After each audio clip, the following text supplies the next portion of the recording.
ក្រុមការពារបរិស្ថានរាល់ថ្ងៃជាមួយគុណប្រាជ្ញាយេ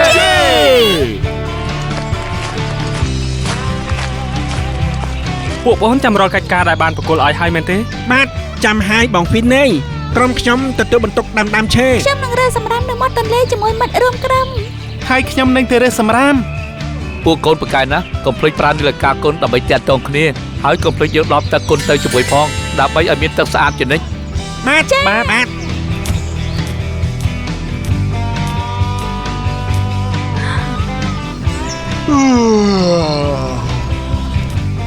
ផេហេតុអីលោកមិនជួយពួកខ្ញុំបងធ្វើដូចពួកឯងតទៅពីណាចប់ទៅតើត្រូវសម្អាតរាល់ថ្ងៃពីទន្លេមួយទៅទន្លេមួយទៀតអញ្ចឹងមែនទេហ៎ចុះតាផេមានកំណត់អ្វីមែនទេមើលមកយើងនេះ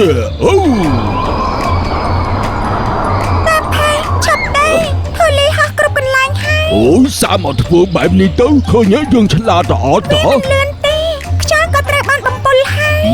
បើមិនចង់ទេយើងនឹងចាក់ចេញពីទីនេះហើយយើងធន់នឹងស្ដាប់ខ្លាំងណាស់ធន់របស់លោកណែអាយ៉ាអូយតាផេះកុំលេចសើចអីបញ្ញាប់ធ្វើទៅនឹងថៃក្មេងៗផងលោកជាមនុស្សធំកុំឲ្យចាញ់ក្មេងៗដឹងហើយគួរធន់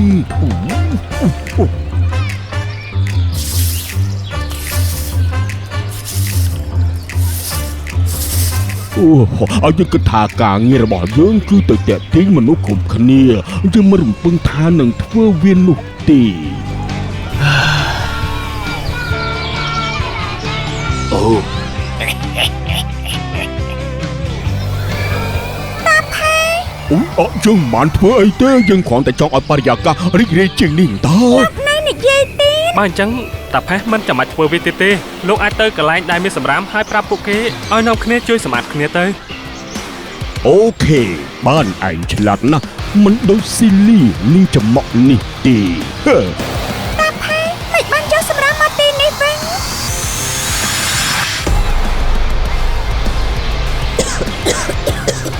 យើងខ្លាចពួកឯងនៅហត់ទឹកយកវាមកកាន់ទីនេះដើម្បីឲ្យពួកឯងសម្អាតឲ្យបានលឿនទីនេះឥឡូវក៏ខ្វាក់ជាងមុនទៅទៀតលោកមិនចាំបាច់ធ្វើទៀតទេ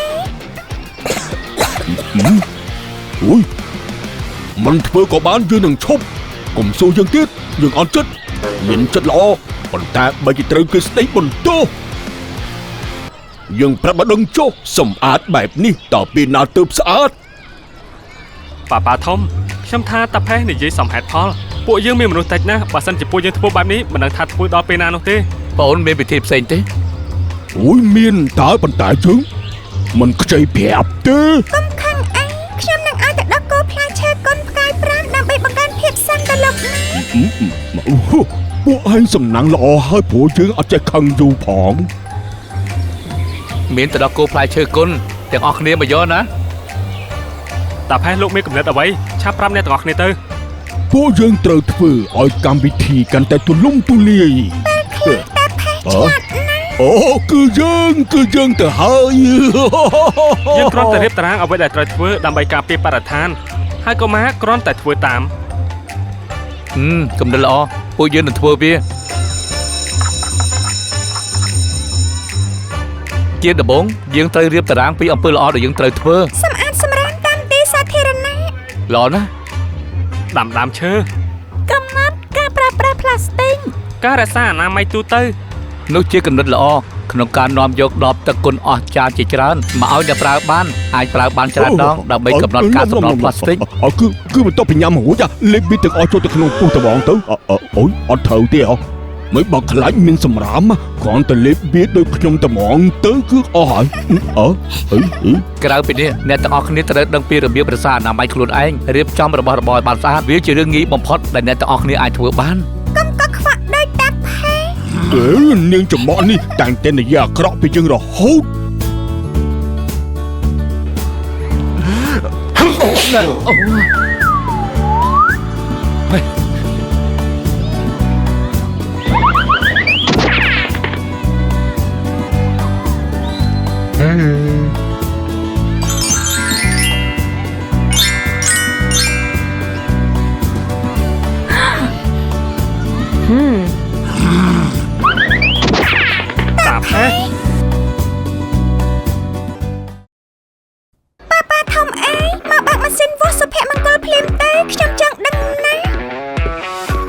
កម្មវិធីរបស់ខ្ញុំប្រកាសជាជោគជ័យ អរគុណយើងទៅដែលយើងលើកទឹកចិត្តនោះអូហើយមានបញ្ហាអីចំពោះយើងឬក៏យើងមើលខុសដឹង ខ្ញុំប្រកាសថាក្មេងទាំងអស់នឹងទទួលបានព័ត៌មាន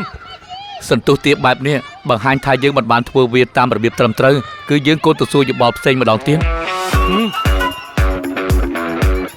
បន្ទាប់ពីសាកសួរគ្រប់គ្នាពួកគេមានអារម្មណ៍ថាបញ្ជីនៃអំពើល្អនេះវែងពេកហើយពួកគេត្រូវទៅសាលាលេងកីឡាឬធ្វើកិច្ចការផ្ទះពួកគេមិនមានពេលវេលាដើម្បីធ្វើវាទាំងអស់នេះទេ កុមារភាគច្រើនចាប់អារម្មណ៍នឹងកម្មវិធីប៉ុន្តែមានការងារច្រើនហើយគ្មានអ្នកណាជួយ